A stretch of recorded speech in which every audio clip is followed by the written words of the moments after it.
Locked on Lakers for Friday. Brian Kamenetsky, Andy Kamenetsky, Darvin Ham, and Rob Pelinka speak ahead of next week's opening of training camp. Talking Austin Reaves and Anthony Davis, LeBron James and Rui Hachimura and D'Angelo Russell and everyone else. And we got it next.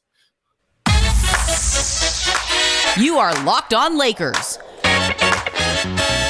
your daily Los Angeles Lakers podcast. Part of the Locked On Podcast Network, your team every day.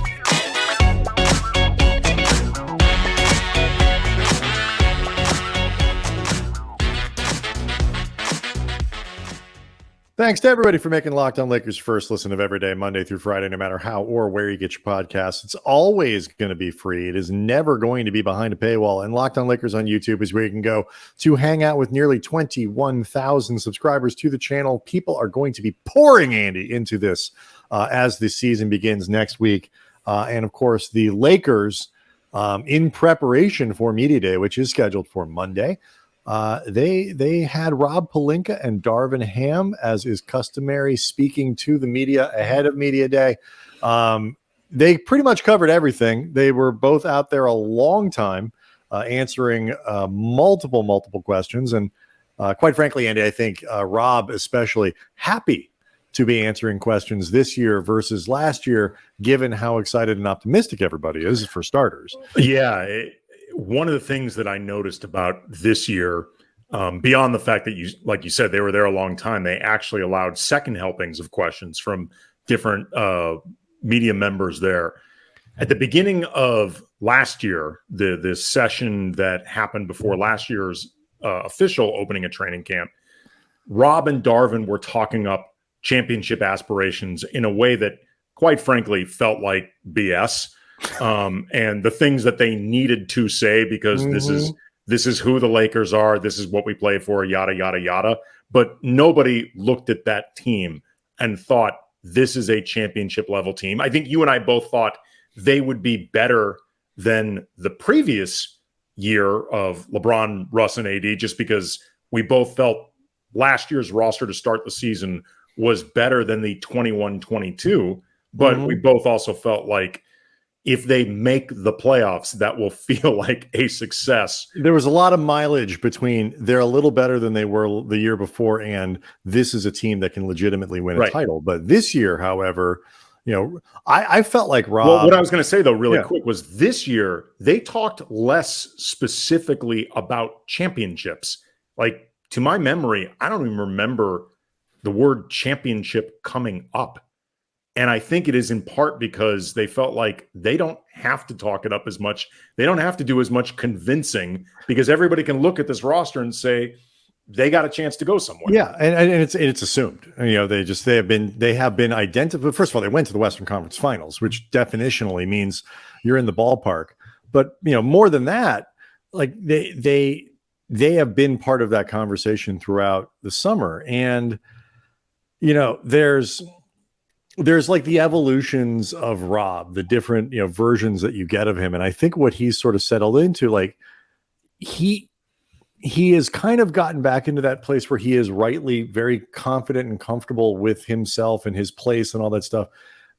But he's kind of figured out where to dial it back a little bit. Like tonally, this is as close to TED Talk Rob as I think you're going to get before. It just no longer involves quotes and poetry books and long winding stories, but the confidence I think that he has in his process, and certainly the results that they've gotten, really came through today. You got a lot of the sort of tech bro kind of speak of leadership and organizational stuff like that, which I see actually as a good sign for where the comfort level of how they're operating right now. Yeah, it's funny. I like to make fun. I mean, it's fun to poke fun at them, but I feel like I mean it as a compliment, because I feel like it is an indication that he has learned and grown in the job,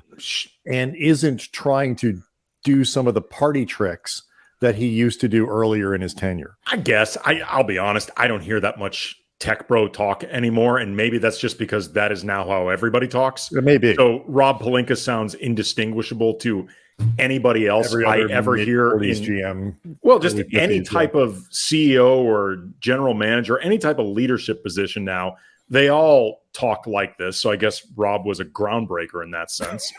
But I think Rob now just sounds like somebody with a fairly elevated vocabulary that just sort of has that TED Talk voice, but I don't think he really talks that way anymore. But one element of confidence that you noticed from Rob, he was asked, this year they went into the offseason talking a lot about continuity, and Rob Pelinka made good on that word. They retained Reaves, D'Lo, Rui, extended Jared Vanderbilt. Extending Anthony Davis is a no-brainer, but that is part of it. They have the second year in a row with a coach that feels like he might actually be there for a while and that the carousel might stop spinning. And he was asked by, I believe, Bill Plaschke from the LA Times about, whether or not the approach changed this offseason compared to after they won the title in 2020 and they did a lot of overhauling. And Rob didn't specifically talk about whether or not the approach changed. And frankly, I think there's a lot of contextual differences between what they did in the offseason after that championship and where they are now, coming off the pandemic shortened offseason. It's if you missed it, we spent a couple episodes, I think it was about a week and a half ago, discussing that very question. So we break it down, the differences that you're talking about in detail. But what Rob did acknowledge that I think does reflect some confidence and at the very least a lack of defensive-ness is, in so many words, he said, the Russ trade, without naming Russell Westbrook by name, that was a mistake. But you know what? It got fixed. And to Rob's credit, that cleanup was spectacular. It was.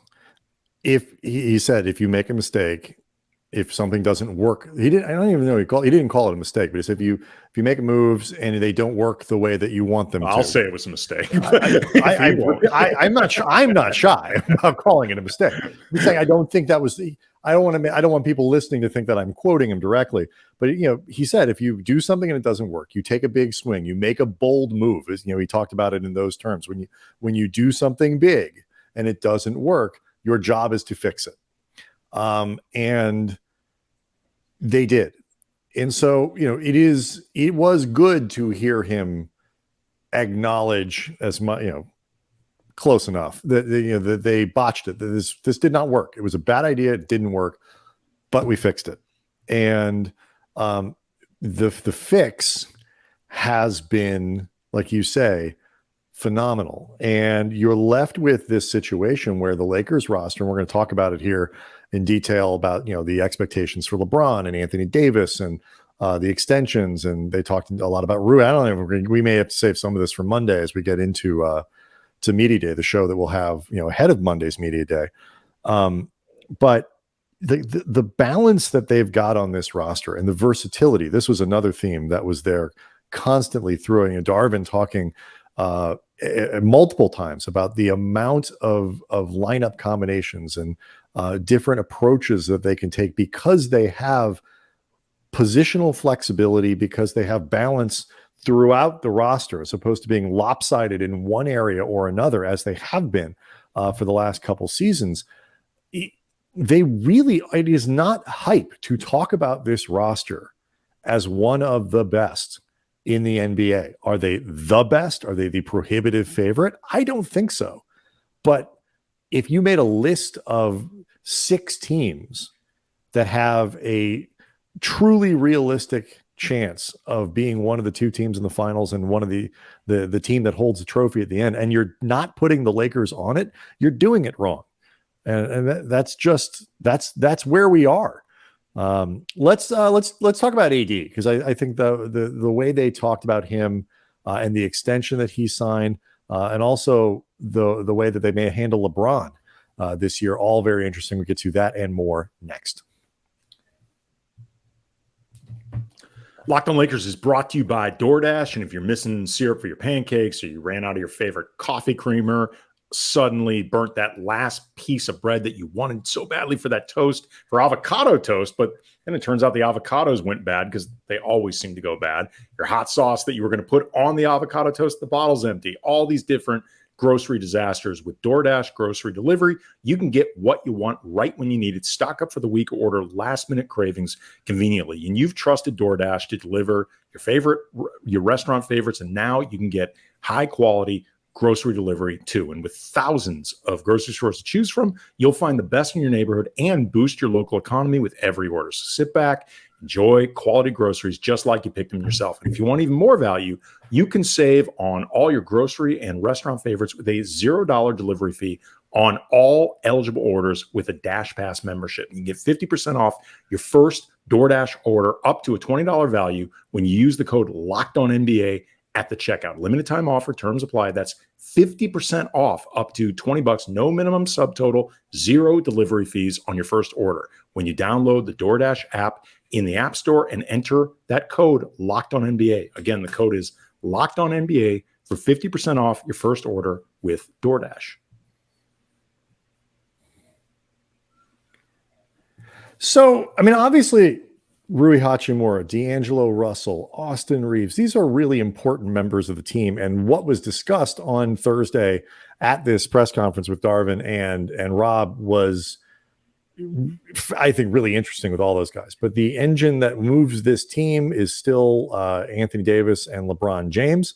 So let's start there. I thought the stuff with AD, particularly around the extension and what is going into this relationship, which is now presumably going to last the next 5 seasons. He's up through the 27-28 season, I believe, or that's something the season with the player option, one or the other. I mean, between now and then, we will correct ourselves if we're wrong. But the language that they used when talking about going into that relationship, obviously everybody knew they were going to try to extend him and all that. It was still interesting to hear them talk about it and talk about what this partnership means.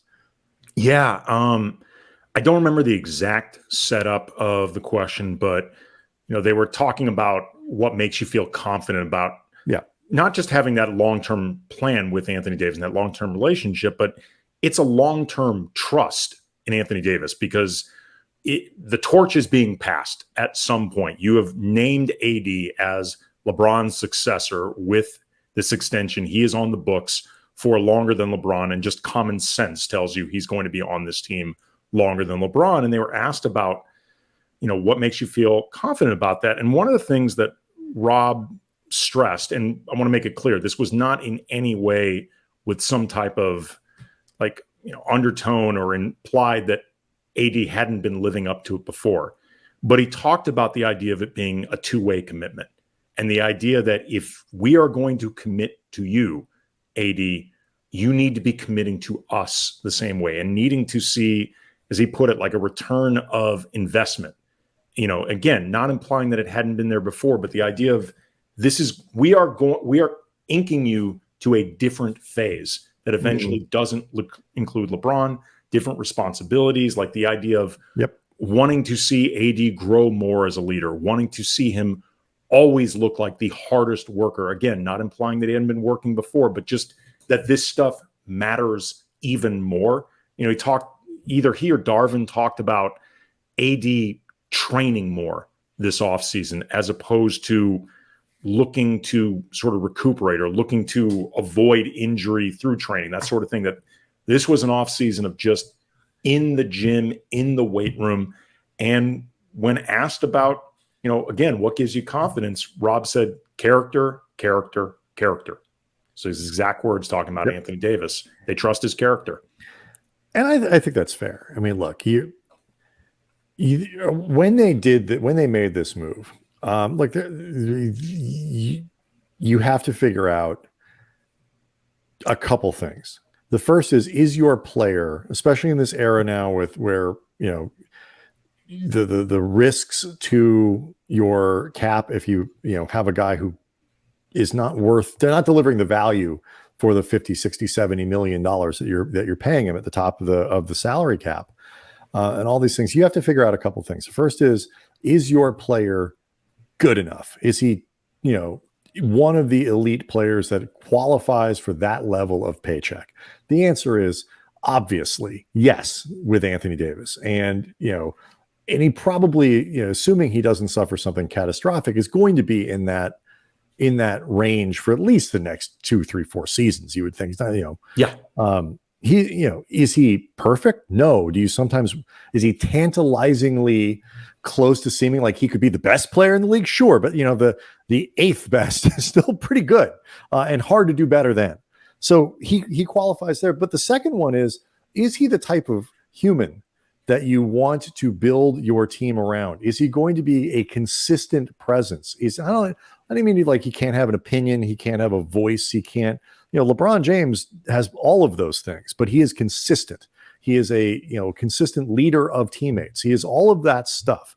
Whereas someone like Kyrie Irving qualifies for the is your player good enough standard, because he obviously is. He's one of the most amazing offensive players that the game has. But he doesn't qualify for the other half.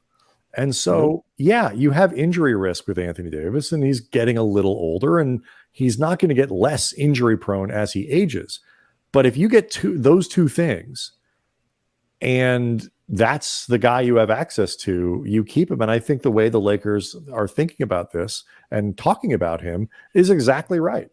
Yeah. I mean, at the end of the day, there's always risk. I mean, this is an imperfect science. One of the things that makes sports so great and so compelling is they're unpredictable. We just had the Writers Guild, and the studios figure out their differences. They're back on board. Hopefully the actors will be working again. But, great scripted entertainment, even the stuff that fools you, even the stuff that you can't see the ending coming, they're still writers. Like, you never know what's going to happen in sports. And that applies to Anthony Davis. There's always going to be that fear of injury, but, it's pretty difficult to assail Anthony Davis, the person, and the professional. Speaking of professional, they talked up LeBron's still pretty amazing commitment. That's where I was actually going to go next. Yeah. He was asked whether or not it was our friend Dan Wakey, who was on earlier this week, asked if, because LeBron finished last year questioning whether or not he was going to come back. And while I think we acknowledged there was a non-0% chance that he was being serious, there was an overwhelming chance that he was still going to play this year. He was at Darvin, Dan asked Darvin and Rob whether or not, they kind of saw that fire again. And the answer was very much so. Yes. The preparation, the work, the time in the gym it's all there.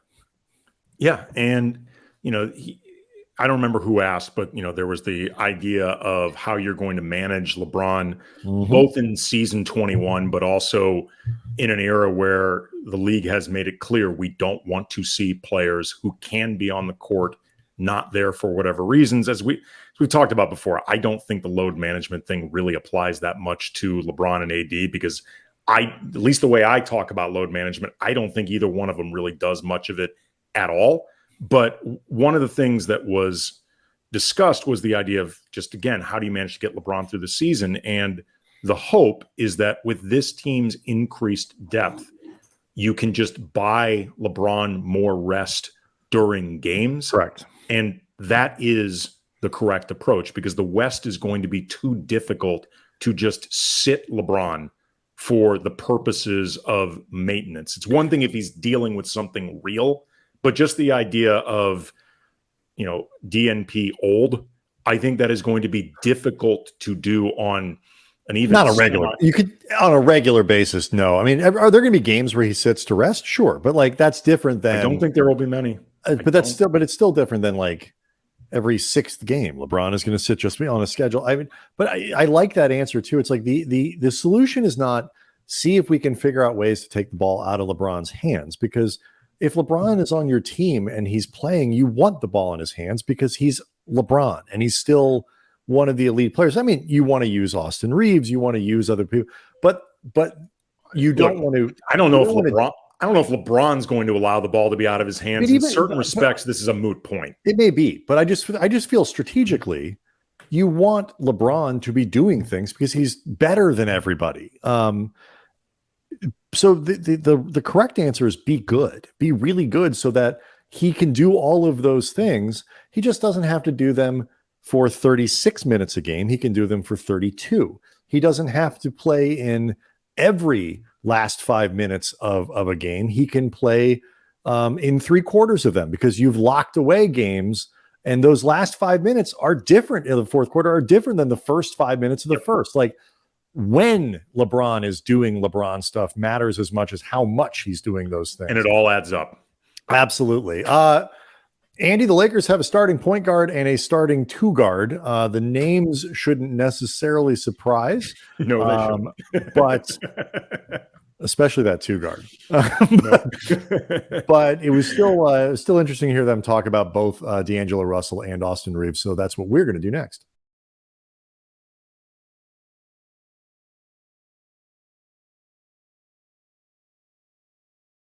Andy, I know there are still some Gabe Vincent stands out there who are or people who just really don't like D'Angelo Russell, who were hoping that perhaps the point guard competition would be something that is more open.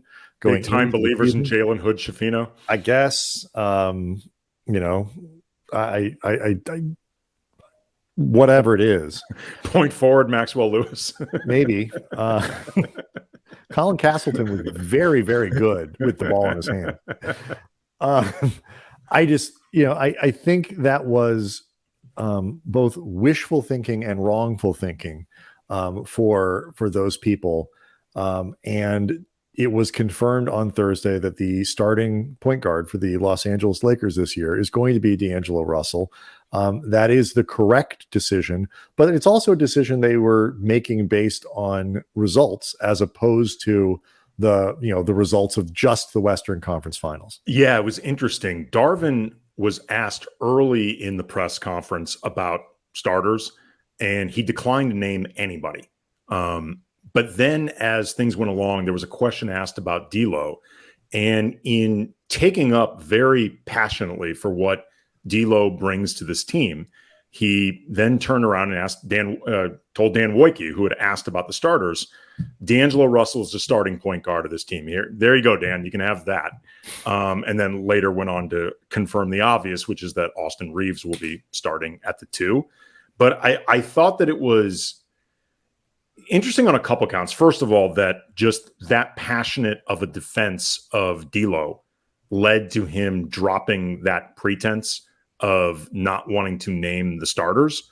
And both he and Rob really talked a lot about how they acknowledged that things in the Denver series went badly. They both, without naming the series, they acknowledged the elephant in the room, but also talked a lot about how much D'Lo helped this team, both in the regular season and also the first couple rounds of the playoffs. And I believe it was Rob who noted if you go on a honeymoon, for 13 days, it's wonderful. And the 14th day, you have a bad lunch. You don't focus on the 14th day and say your honeymoon sucked.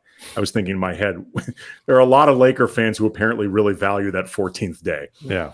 The 14th day was important. Yes, it was. It was a big deal. It was very memorable. It was an important time. Like, to use the honeymoon analogy, it's like the day you go, visit the Coliseum, or you have your fanciest meal or whatever it might be. It was a big day, but it was one of 14. First attempt at consummation. I don't judge. Probably built it up at that point. Slow to warm up. Oh, that's true. By day 14, you're like, a lot of pressure. That's just bad planning at that point. I mean, everything's nice and legal at that point. I'm not sure what you're waiting for, but I don't know either. Nobody. Who am I to judge? Well, in any event, though, like awkwardly transitioning. But in all seriousness, good evening. I did think though I thought that was interesting. I thought it was telling because Darvin also had been asked about the importance of training camp and competitiveness in terms of like position battles, things like that. And Darvin talked up wanting a really competitive atmosphere during training camp and wanting to see guys go at it and wanting to see them, looking to execute the best as possible, like stand out all these different ways. But he actively downplayed the idea of position battles in terms of that competitiveness, which sort of gave up the ghost in terms of what he eventually revealed. But I also thought it was smart because if you have obvious choices, and I think 4 of the 5 are obvious, I think you'd agree with me, you're better off not turning them into storylines. Like there's no reason to turn that into something that people focus on. I think that's true. And I also think there's a huge difference between not having open competition for starting positions, which is what the case is. Like, I think we can all agree LeBron and AD don't need to compete for that. It makes zero sense to not have Russell and Reaves as your other two. And then there is a legitimate question as to what the best fit for that 5th spot is, whether it's, I know we haven't really advocated for it, but something with, Christian Wood as a 4, or maybe it's Rui Hachimura or Taurean Prince, or something with Jared Vanderbilt, where you can, you have the defensive versatility where LeBron essentially functions as a 3 on offense and a 4 on defense, or whatever it might be. There's a huge difference between a lack of broad competition for starting spots and competition for minutes. Competition for minutes on this team. And Darvin said, not everybody's going to get them. And people are going to be upset about that. But that's okay, because that shows you have a good team. The Lakers are going to have tremendous competition for minutes. Mm-hmm. And so that competitive atmosphere, it's going to be there. And they don't have to generate, or kind of hype it up or whatever, because there are going to be players who play significantly less than they want to or believe that they should, which is a great problem for Darvin to have. Yeah. And I thought Pelinka summed it up pretty well when he said that, in so many words, not everybody's going to play as much as they want to, but everybody at some point is going to get a chance to eat. Like, it's just, that's the way things work over the course of a season. Mm-hmm. And everyone's going to have to be professional. It's going to be up to Darvin to manage those personalities, which Pelinka went out of his way to praise the hell out of Darvin's ability to do that. If there's an advantage to having 2 stars like the AD and LeBron, AD in the sense of just the track record says he's going to miss 15 to 20 games. So just you have to assume that. LeBron at his age, you have to assume he's going to miss 15 to 20 games. That is not great. Like, ideally you want guys who are there for 75 or 80. Those players are exceedingly rare in the NBA now, but that's what you'd hope. But it is helpful for a team like this one, because it's not, Rob's not blowing smoke there. It is 100%. Christian Wood is going to start 15 to 20 games this year. He's going to have a chance to be a featured player in that way multiple times. The guys who play behind LeBron, behind AD, whatever it is, are going to get to play more when those guys are out. Vanderbilt's going to, as much as when everybody's healthy, we've talked about how his minutes could get squeezed. When either one of those guys aren't available, there's an easy glide path to 15 to 25 minutes a game for Vanderbilt. So same with Jackson Hayes as far as the front court goes. Absolutely. And Cam Reddish could find some spots in those games. Maybe not as consistent as they might want, but Rob's not making that up. He is correct. Everybody is going to get a chance to do stuff, and particularly for the more established players. That is a big deal. And I do think it's one of the appeals. Rob talked about, we chose them and they chose us with the free agents, which is, I think, generally how it does work. Like, nobody's being kidnapped. But when you think about the appeal of the team for role guys or guys who are doing the Christian Wood thing, trying to establish value that everybody knows will hopefully be realized by being paid by another team. I do think one of the things that you can sell with the Lakers is, yeah, it's a great team with a great roster, and you may not have exactly the role you want, but you're going to get to play because we know our stars aren't going to be on the floor every night. Yeah. I mean, it's not great news for the team, but it is good news for those players. And thankfully, like we've talked about, the Lakers, I do think, have far better depth to deal with those absences, hopefully just one at a time. If LeBron and AD are both out, I'm not going to lie, those games could be very, very difficult. But if LeBron or AD are missing a game. I think the Lakers are, if nothing else, far better situated now than they had been, especially like, remember how things used to just crater when LeBron was out, and just LeBron would miss when LeBron, forget out of a game, Andy, like didn't suit up, just literally not play. Right. And by the way, I just thought about this. Here's how we know they're better situated. This is, I think, a better version of the team that we saw post deadline last year. That team competed without LeBron for a while and won a lot of those games. I actually think they have enough depth that, particularly if, people have been giving me a lot of flack over the summer for not being excited enough about Rui. It's not that I'm not excited about him. I think he's got great potential, and we'll get to Rui for Monday because the Pelinka particularly talked a lot and was asked a lot about Hachimura. He's got a new nickname. Yeah. The Understudy. It's what LeBron calls him. LeBron, he's been around. He's been around LeBron a lot, and that's one of the interesting things. Apparently, the offseason working out with LeBron so much, LeBron has now referred to Rui as his understudy. I am here for that. I fully believe that, what is he, 24, 25? Jeez, let me look it up right now. He is young. He's young. I forget if it's 20. It's one of those two. And like, there's plenty of upside there. Especially when it comes to the 3-point shooting, he's almost 26. He's going to be turning 26 during the season. Okay. So he's 25. So I was at least generally correct about that.